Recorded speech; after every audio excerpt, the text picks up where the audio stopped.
প্রিয় শিক্ষার্থী বন্ধুরা, কথা মতো আমি তোমাদের সামনে এসে গেছি চারটি অঙ্ক নিয়ে। অঙ্ক নম্বর 5, 6, 7 এবং 8।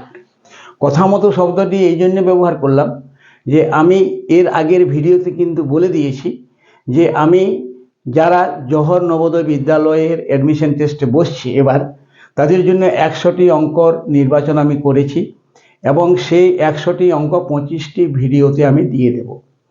তো তাই 1 নম্বর ভিডিওর পর এটি হচ্ছে 2 নম্বর ভিডিও এবং তাই অঙ্ক নম্বর 5, 6, 7, 8। এবং আপনারা যারা পরীক্ষায় বসবেন না কিন্তু আপনাদের বাড়ির কোনো ছেলে বা মেয়ে যদি পরীক্ষায় বসছে, তাহলে আপনারা নিশ্চয়ই ভিডিওটি দেখছেন। এবং আপনাদের উদ্দেশ্যে জানাই যে এই 100টি অঙ্ক যদি আপনাদের ছেলেমেয়েরা যদি শিখে নেয়, মানে যদি অভ্যাস করে, তাহলে কিন্তু অনেক তারা উপকৃত হবে। তো যাই হোক, সবার জন্য বেস্ট অফ লাক রইল। আমি শুরু করছি আজকের এই অঙ্কটি। তো অঙ্ক নম্বর 5-এ বলা হয়েছে যে 2024 সালের 1 জানুয়ারি সোমবার ছিল, 2026 সালের 1 জানুয়ারি কী বার হবে। এই অঙ্কটি করার আগে আমি একটি কথা বলছি যে বার নির্ণয়ের অঙ্ক কিন্তু একটি থাকবেই, একদম নিশ্চিত থাকবেই একটি বার নির্ণয়ের অঙ্ক। এবং এই বার নির্ণয়ের অঙ্ক দু রকম থাকে, মোটামুটি দুভাগে ভাগ করা যায়। একটি হচ্ছে যে যেমন এখানে একটা তারিখের বারটা দেওয়া আছে, একটা অন্য তারিখের বার নির্ণয় করতে বলা হয়েছে। আবার কোনো কোনো সময় সরাসরি একটি তারিখের বার নির্ণয় করতে বলা হয়। তো আজকের যে অঙ্কটি রয়েছে সেটি কিভাবে করা যায় আমি দেখিয়ে দিচ্ছি। তো প্রথমে আমরা জেনে নিচ্ছি যে 2024 সালের 1 জানুয়ারি সোমবার ছিল, এটি দেওয়াই আছে। তাহলে 2024 সালের 1 জানুয়ারি ছিল সোমবার ছিল। তাহলে 2026 সালের 1 জানুয়ারি বারটি আমরাকে নির্ণয় করতে হবে। ঠিক আছে, এরকম কিভাবে করা যায় না, প্রথমে দেওয়া তারিখের বার থেকে দ্বিতীয়তে মানে শেষে দেওয়া তারিখের বার নির্ণয় করতে হবে। এই ক্ষেত্রে কি করতে হবে না, প্রথম তারিখ থেকে শেষের তারিখ পর্যন্ত দিন সংখ্যাগুলি বের করে নিতে হবে। মোট কয়টি দিন রয়েছে এবং সেই দিনের যোগফলকে 7 দ্বারা ভাগ করে ভাগশেষ যেটা পাওয়া যাবে, ভাগফল নয়, আমি কিন্তু বলে দিচ্ছি ভাগফলের সঙ্গে বার নির্ণয়ের কোনো সম্পর্ক নেই, ভাগশেষের সঙ্গে সম্পর্ক রয়েছে। ভাগশেষ যদি শূন্য থাকে, এটি হচ্ছে নিয়ম, ভাগশেষ যদি শূন্য থাকে তাহলে হবে রবিবার,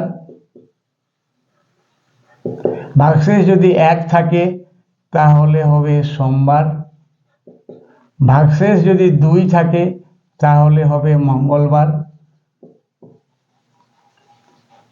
ভাগশেষ যদি 3 থাকে তাহলে হবে বুধবার, ভাগশেষ যদি 4 থাকে তাহলে হবে বৃহস্পতিবার, ভাগশেষ যদি 5 থাকে তাহলে হবে শুক্রবার,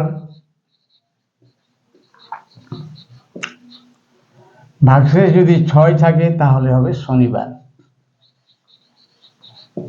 এই নিয়মটি কিন্তু খাটবে, এই নিয়ম অনুসারে কিন্তু বার পাওয়া যাবে ওই যে কোনো একটা তারিখের যখন বার নির্ণয় করতে বলা হবে তখন। কিন্তু যদি একটা তারিখের বার দেওয়া আছে, অন্য একটা তারিখের বার নির্ণয় করতে হবে, তখন সেই সোমবার থেকে কাউন্ট করতে হবে। যে তারিখটা দেওয়া, যে দিনটা দেওয়া আছে সেই দিন থেকে ওই ভাগশেষটা গুনতে হবে এবং সেই অনুসারে বারটা নির্ণয় করতে হবে। কারণ একটা দিন থাকলে তো কোনো বার দেওয়া থাকবে না।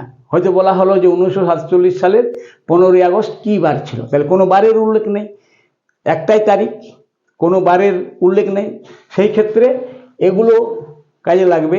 আর যদি কোনো একটা তারিখের বার দেওয়া থাকে, সেই বার থেকে শেষের তারিখটার কি বার হবে, তখন কিন্তু ওই প্রথমে দেওয়া বারটা থেকে কাউন্ট করতে হবে বারটা।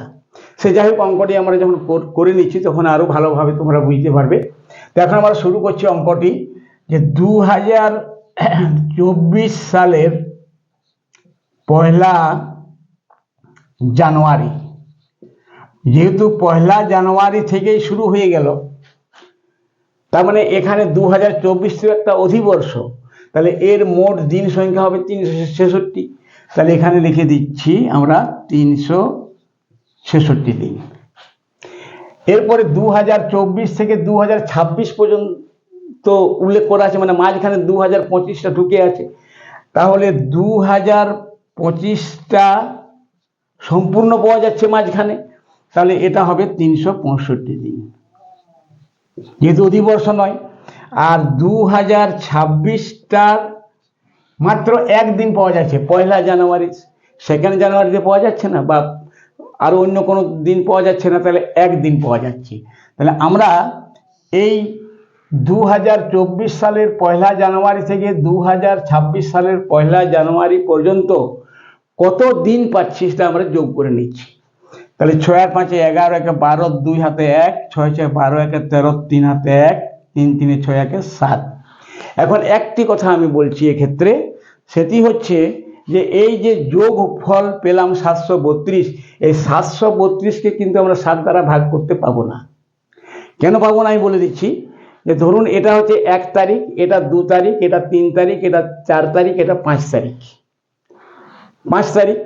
তাহলে 1 তারিখ থেকে 2রা তারিখ, মানে মোট 24 ঘন্টা, মানে একদিন হচ্ছে। তাহলে 1 তারিখ থেকে 5 তারিখ পর্যন্ত যদি বলা হয় কয়টি দিন রয়েছে, কয়টি 24 ঘন্টার দিন রাত রয়েছে, তাহলে 4টি হবে উত্তর। 1 থেকে 2 পর্যন্ত একটা 24 ঘন্টার দিন, 2 থেকে 3 পর্যন্ত আরেকটা 24 ঘন্টার দিন, 3 থেকে 4 পর্যন্ত আরেকটা 24 ঘন্টার দিন, 4 থেকে 5 পর্যন্ত আরেকটা 24 ঘন্টার দিন। তাহলে মোট 4টি পাওয়া যাচ্ছে, মানে একটি কম পাওয়া যাবে, একটি কম পাওয়া যাবে। তার মানে টোটাল যে যোগফল 732, এর থেকে প্রথমে আমরা 1 বিয়োগ করে নেব, তা কত হবে 731। এরপর আমরা সেই 731কে আমরা 7 দ্বারা ভাগ করে নেব। তাহলে 7 1 7, 3 0 1, 4 7 28, ভাগশেষ থাকলো কত 3। ভাগশেষ যদি 3 থাকলো, তাহলে এখান থেকে 3টা আমরা গোল চিহ্ন দিয়ে নেব। যতই ভাগশেষ থাকবে ততটা আমরা গোল চিহ্ন দিব সুবিধার্থে, মানে ভুল হবেই না। তাহলে সোমবারের পর মঙ্গলবার, এটা হবে মঙ্গলবার, এটা হবে বুধবার, এটা হবে বৃহস্পতিবার, এটা হবে বৃহস্পতিবার। তাহলে এইভাবে আমরা পেয়ে গেলাম যে 2024 সালের 1 জানুয়ারি যদি সোমবার ছিল, তাহলে 2026 সালের 1 জানুয়ারি হবে বৃহস্পতিবার। এবং অপশনে দেওয়া আছে এটা অপশন সিতে।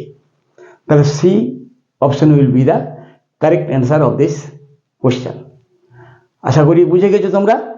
এরপরে আমরা চলে আসছি আজকের অঙ্ক নম্বর 6। দেখো 6 নম্বর অঙ্কতে কি বলা হয়েছে না, কোনো সংখ্যাকে 3 দিয়ে ভাগ করার পরিবর্তে একজন ছাত্র ভুলবশত গুণ করে 125.1 গুণফল পেল, সঠিক উত্তরটি কত?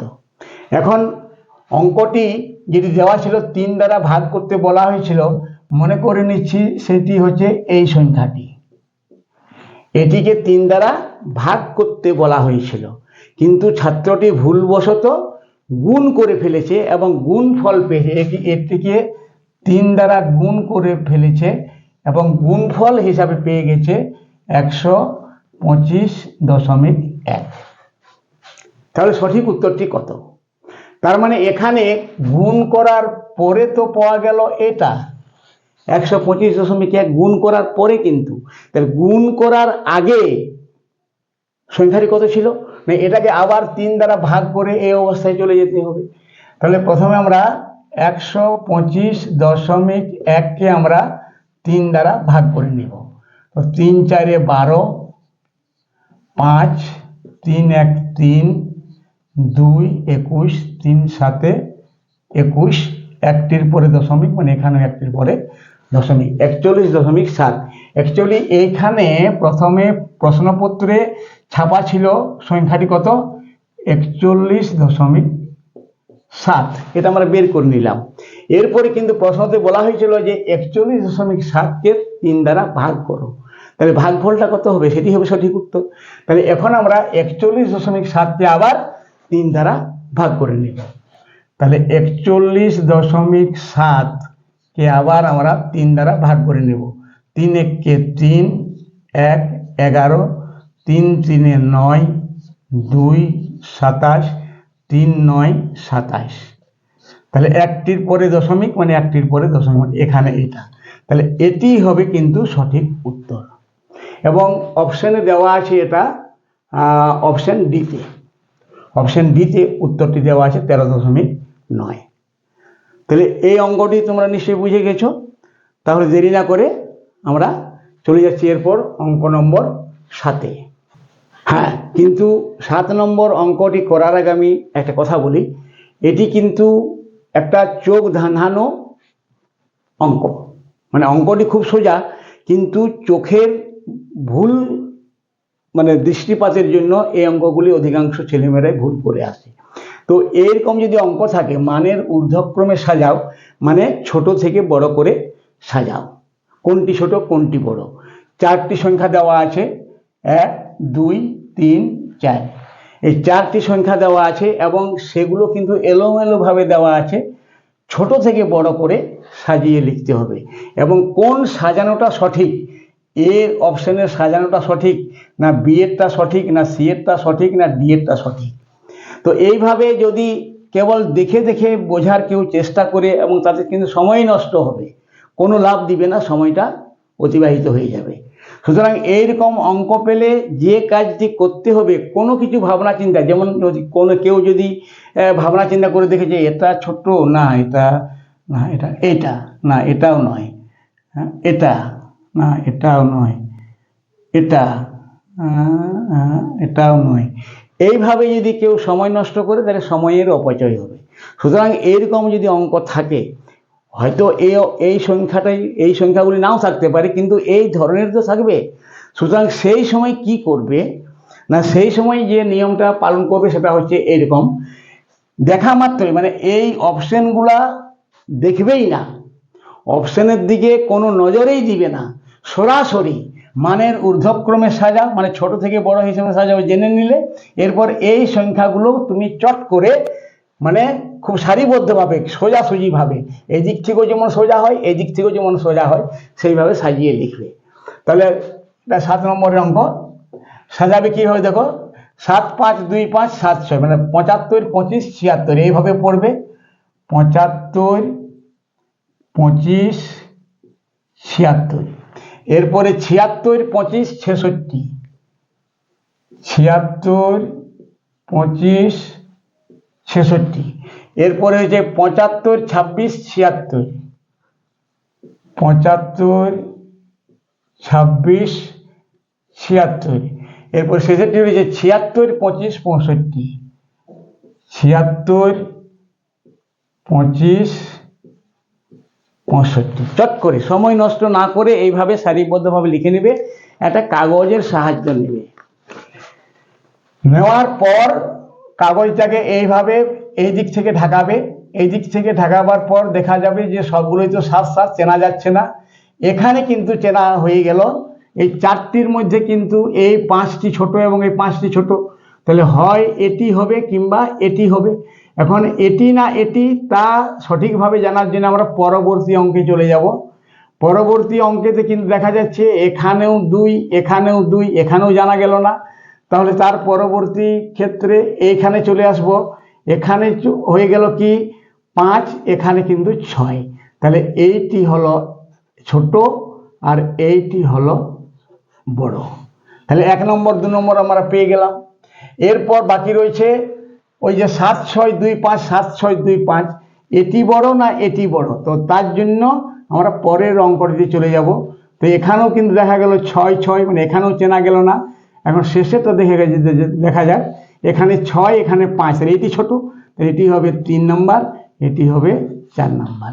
তাহলে এইভাবে চট করে এই সিরিয়ালটা কোথায় আছে জেনে নেওয়ার পর জানতে হবে এখানে সব থেকে ছোট হচ্ছে 75257 75257, তাহলে হয় এটি কিংবা এটি, কিন্তু এটির পরে রয়েছে 3 নম্বরটা, মানে এটা 75267 75267 এটা, তারপরে রয়েছে 3 নম্বর শেষেরটা মানে এটা 762565 মানে এটা, এবং শেষে রয়েছে 2 নম্বরেরটা মানে এটা 762566 762566, মানে option C will be the correct answer.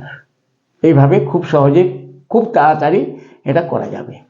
8 নম্বর অঙ্কতে বলা হয়েছে যে একটি বর্গ ক্ষেত্রাকার পার্কের পরিসীমা 72 মিটার হলে পার্কটির ক্ষেত্রফল কত? অপশন দেওয়া আছে। তো বর্গাকার একটা পার্ক রয়েছে, ধরে নিলাম এটি হচ্ছে একটা বর্গাকার পার্ক, এর কিন্তু বাহুর দৈর্ঘ্য দেওয়া নেই, পরিসীমা দেওয়া রয়েছে,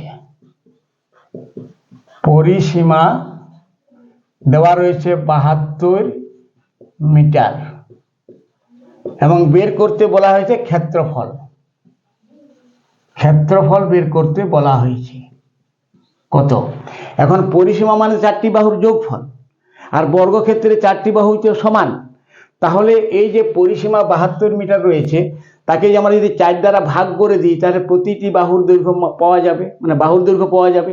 তাহলে প্রথমে আমাকে বের করে নিতে হবে বাহুর দৈর্ঘ্য সমান হবে 72/4 সমান হবে 18 মিটার। এখন যখনই আমরা বাহুর দৈর্ঘ্য পেয়ে গেলাম, এরপর ক্ষেত্রফল হচ্ছে বাহুর বর্গ, বাহুর বর্গ মানে বাহু গুণিত বাহু, তাহলে সেই বর্গাকার পার্কের ক্ষেত্রফলটা হবে কত? ক্ষেত্রফলটা হবে 18 গুণ 18, গুণ করে নাও 18 গুণিত 18, 8 64, 4 হাতে 6, 8 কাটা 6 14 আর 18, তার মানে হয়ে গেল 324 বর্গ মিটার, এবং এই 324 বর্গ মিটারটা রয়েছে অপশন ডিতে। তাহলে 8 নম্বর অঙ্কটির সঠিক যে অপশন হবে সেটি হবে ডি। তো এইভাবে আমরা 4টি অঙ্ক করে নিলাম, এবং আগামী ভিডিওতে আরও 4টি অঙ্ক নিয়ে আসব। এবং একটা কথা বলে রাখি, আমি কিন্তু তোমাদের যে সিলেবাসে রয়েছে প্রত্যেকটা টপিকস আমি কভার করে দিব এই 100টি অঙ্কের মধ্যে। এমন নয় যে এবারে দিলাম বার নির্ণয়, আগামী বারও দিব বার নির্ণয়, হতে পারে 4-5টি ভিডিওর পর আবার একটা অন্য ধরনের অঙ্ক নিয়ে আসবো বার নির্ণয়ের, কিংবা এই যে ক্ষেত্রফল পরিসীমা সম্পর্কিত একটি অন্য অঙ্ক নিয়ে আসব। মানে টোটাল যে কয়টি রয়েছে সিলেবাসে টপিকস, প্রত্যেকটা টপিক্সের কিন্তু 4-5টি করে তোমরা অঙ্ক পাবে। তো আশা করি ভালো লাগছে ভিডিওটি। যদি ভিডিওটি ভালো লেগে থাকে তাহলে লাইক শেয়ার করে দিও, আর এখনো পর্যন্ত যদি কেউ তোমরা সাবস্ক্রাইব না করে থাকো চ্যানেলটিকে, তাহলে সাবস্ক্রাইব করে বেল আইকনটি প্রেস করে রাখবে, যাতে তোমরা ভিডিও আপলোড করার সঙ্গে সঙ্গে তার ইনফরমেশন তোমরা নোটিফিকেশন তোমরা পেয়ে যাও। তো এখানে শেষ করছি। সবাই ভালো থেকো, খুব মন দিয়ে পড়াশোনা করো, পরীক্ষাতে যাতে ভালো রেজাল্ট হয়, যাতে তোমরা চান্স পাও ভর্তি হওয়ার জন্য, তার জন্য চেষ্টা করো। এবং সবার জন্য থাকলো বেস্ট অফ লাক।